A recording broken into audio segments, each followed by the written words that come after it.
Hi, this is Alan again with evidence number 51 from the series of 1,000 evidences for the LDS Church. Today we're going to be talking about a historic character by the name of Zosimus. This document has been discovered long after the Book of Mormon was published. It comes from the Middle East, and it's a story speaking of righteous people who left Jerusalem at the time of the prophet Jeremiah. Exactly the same scenario as what happened in the Book of Mormon. Lehi and his family left Jerusalem during the time of the prophet Jeremiah. They were led by God to an ideal land across the ocean. The text is very interesting with 18 parallels to the Book of Mormon. 18. Now, people that want to be skeptical can say, well, those are 18 good guesses. Well, okay, but that's a little much to say that it's all coincidental. So let's mention some of these 18 similarities.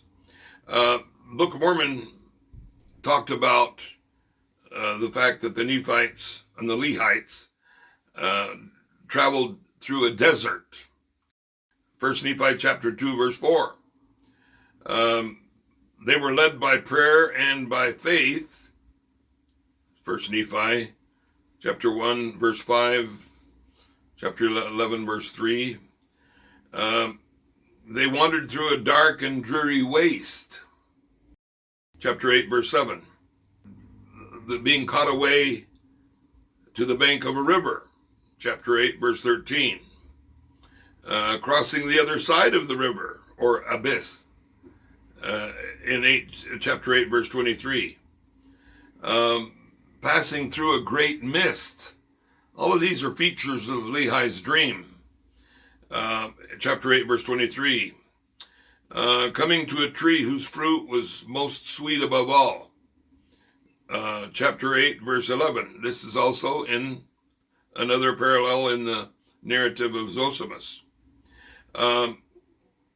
In both accounts, Lehi's and Zosimus, they speak of eating from the tree, which was also a fountain of living waters.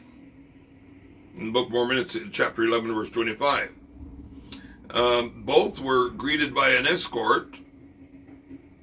In both accounts, they were interrogated as to their desires. Both accounts speak of beholding a vision of the Son of God. Both accounts speak of recording on metal plates. Both accounts speak of escaping the destruction of Jerusalem.